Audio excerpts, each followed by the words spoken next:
Stoney here. I'm here with Clint Wood, and this is Mechabellum Tournament America. At the bottom here, we have ICD playing as a Giant Spec, and it's up against Apucci playing as a Marksman Specialist. Now, Marksman Specialist recently got nerfed. Instead of getting an Orange Man in turn 1, now you're getting an Orange Man in turn 2. Looking at the board here, it is going to be BALL+CRAWLER from Apucci, and it's right up his alley. He is a very strong aggro player, and it looks like he's going to put everything up front here. Whereas ICD is going to have a symmetrical standard play. Now, looking at the board here, how do you feel about the first round, Clint? Yeah, I think we've seen Apucci play a lot of this sort of the reality, right, is that Apucci has a lot of different play styles, but we've definitely seen him play this strong aggro ASIM push, especially with this BALL+CRAWLER start. Interestingly to point out, though, is the new Marksman Specialist, which now means we get a level 3 Marksman round 2, which means we can operate with perfect information, right, in the sense of, one, we can now react to something in like a headbutt scenario, or two, right, if we have assault mode marksman, we might be able to do some cool stuff with that. And our opponent might not expect assault mode marksman, and we can make a very strong round 2 pivot. And this looks like how it's going to basically go for any ASIM ball push, which is the left side's going to be completely crushed, and the real thing that Icy needs to worry about now is if any of these steel balls level. What's your take on the new assault, or not the new assault mode marksman, but the new Marksman Specialist? I'm surprised they actually got nerfed. I think Bearlike is just trying to balance things out a little bit. If anything, I feel like of all the specialists that gives you free units, Sabretooth right now is the strongest. A round 2 Sabretooth is arguably more difficult to deal with than an Orange Man, in my opinion. And I think Farseer is also pretty strong. So I'm not sure. I think I don't personally like it. I feel like the Orange Man is fine where they are at level 1. It doesn't always have to come down to the exact amount of supply to determine when they appear. But I think Bearlike is trying to make it fair, right? So you're going to have 200 supply unit drop starting on round 2 and 300 supply unit drop on round 3. So you're of the opinion that it is a nerf? I think it's a nerf, and I think it's an unnecessary nerf. I think it's okay to have a Orange Man in round 1, because right now it makes the Marksman spec feel a lot weaker than it necessarily should be. I don't think it was too strong to begin with. Interesting. Yeah, so I've heard some split opinions on this, right? I've heard that it's a nerf and it's a buff. And nerf, right, in the sense that it's less supply on round 1 on the ground, but also, too, that, at least in my mind, I think a really underrated aspect of Marksman Spec is that you can have potentially 4 unlocks round 1, right? We have more ability to react to things that are occurring on the board because we have more things unlocked. And then it allows us to very quickly pivot into either creating a threat or responding to a threat when that threat does arise, or when we want to make something arise, right? But yeah, I think it's a buff. Is one of the arguments I've heard, is that it's a buff because now we get to put the marksman in the spot where it will be the most effective, right? If we're getting ASIM pushed, or if we're ASIM pushing, we get to slam down the assault or the marksman on that side, and usually try to carry it around with it.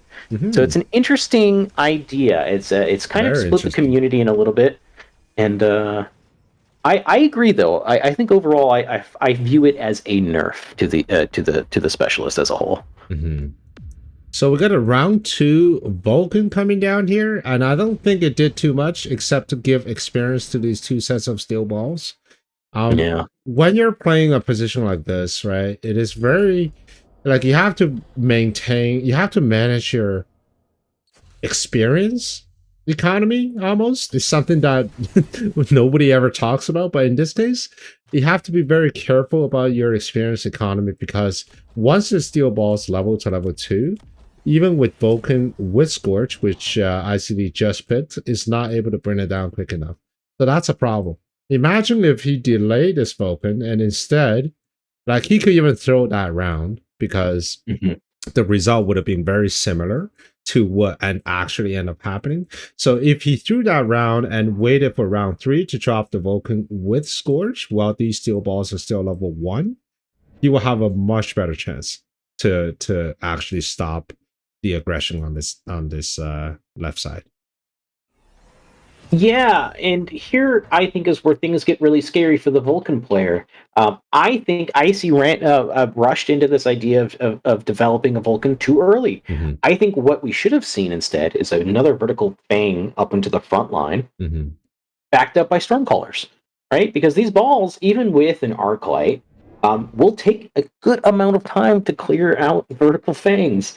And once they stop moving, they become incredibly vulnerable to Stormcallers, right? So now we have the one of the most dreaded turns if you're playing against steel balls, which is that the turn after the balls level, we see heavy armor come out. And now this Vulcan, which should be able to stuff this push, actually nice.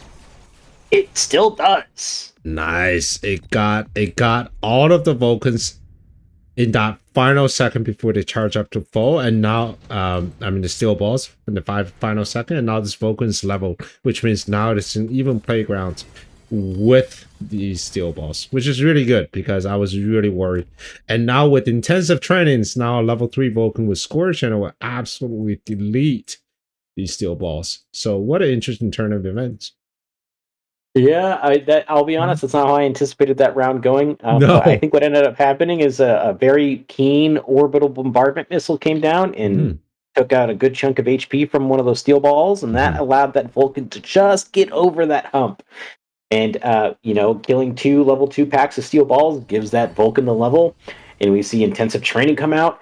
And now, right, this Vulcan with Scorch has 540 damage per 0.1 seconds. In other words, it's doing 5,400 damage a second.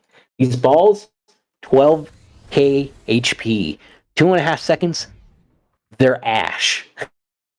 But they do have energy absorption, so all it needs is one of these balls to latch on, and the Vulcan is toast, which means that's true. And I'm pretty sure ICD would have recognized this if you played enough against BALL+CRAWLERs.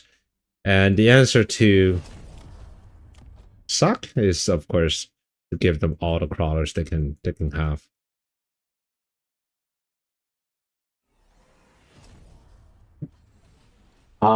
However, right, there is a level 3 steel ball with heavy armor with 32,000 HP, and this is going to be hopefully the thing that gets to the Vulcan and can do the damage it needs to do. And there it is. There it comes. Okay, we got the level 2 balls on. That should be it. That's it. That's it. That's the end of the Vulcan. Yeah. Now, what will Icy wins? Oh, sorry, go ahead. I was going to say, while we're so busy with the ground battle, I think Apucci secretly amped up his air game. He knows that at some point, these balls aren't going to cut it, and he will need to distract ICD long enough in order for these steel balls to really work. So he added a ton of wasps, essentially taunting ICD to say, hey, I dare you to put down more fans, I dare you to put down more Mustangs. Units that aren't necessarily going to walk in front of this Vulcan. And just as if you're going to put those units down, I'm going to drop 3 squads of Stormcallers to deal with them.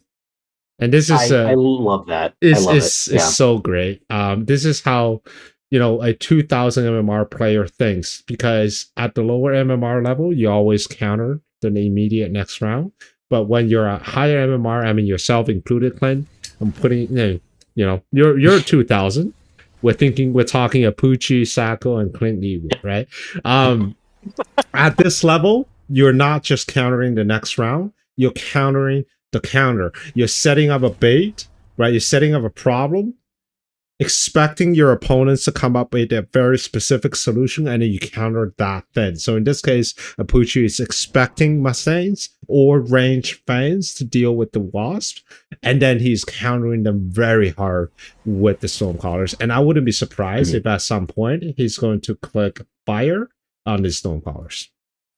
Yeah, and to your credit, right? Not only right are Stormcallers good against Mustangs, but in this idea of trying to slow down a ball push, an idea that is propagated quite often is this this common thing of vertical sledgehammers. Vertical sledgehammers, if you watch how the balls interact with them, they will slowly go down each tank one by one. Stormcallers absolutely demolish vertical tanks. So not only are we catching this caveat of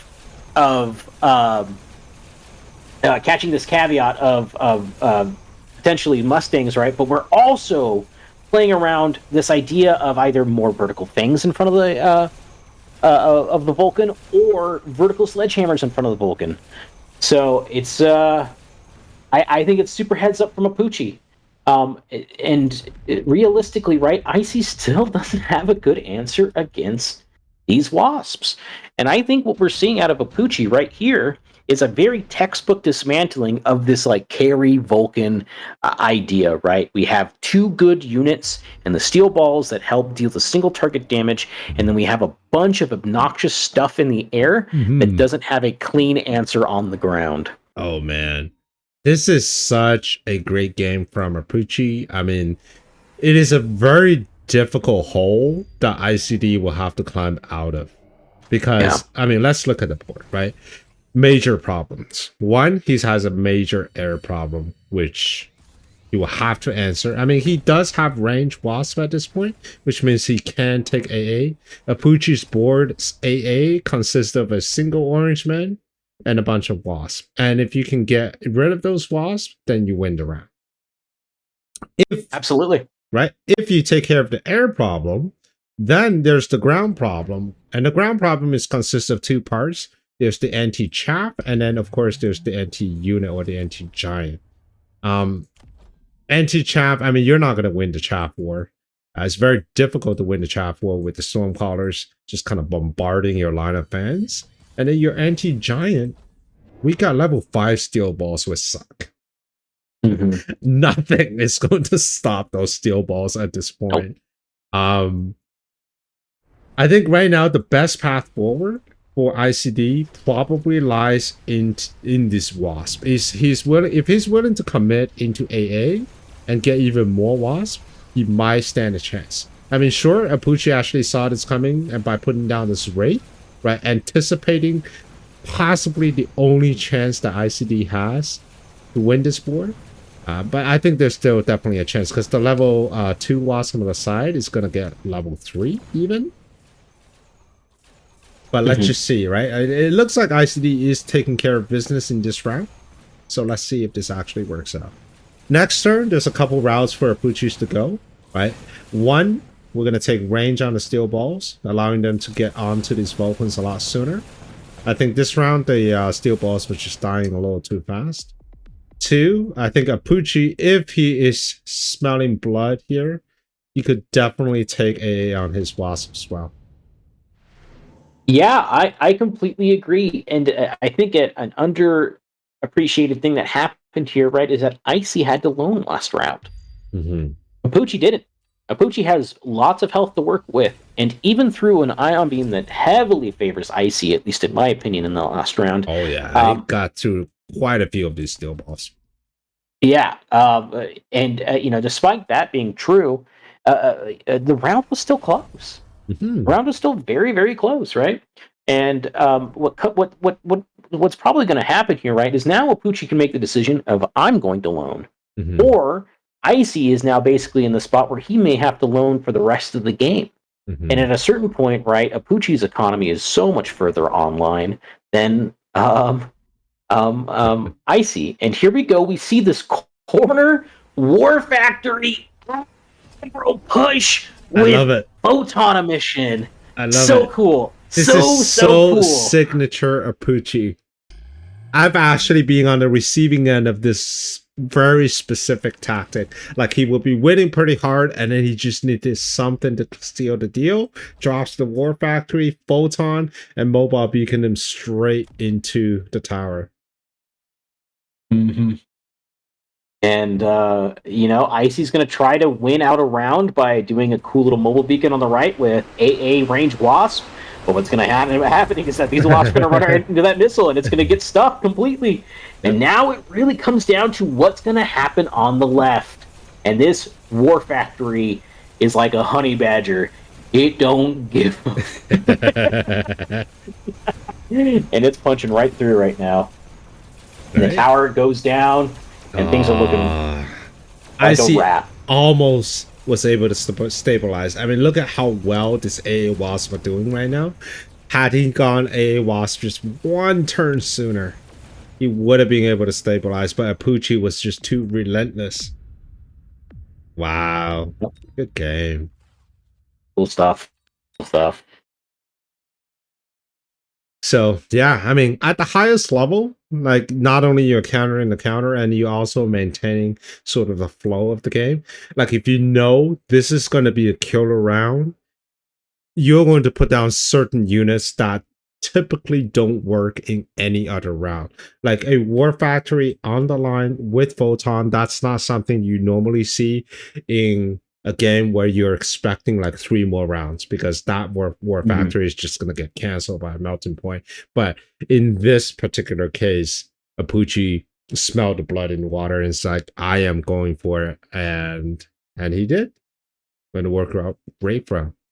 I hope you liked the video. I don't believe you've seen this one. So if you got some time, I'll see you on the next one. Prepare your tactics. Mechabellum's calling. Deploy your fortress. The battlefield's alive with swarms.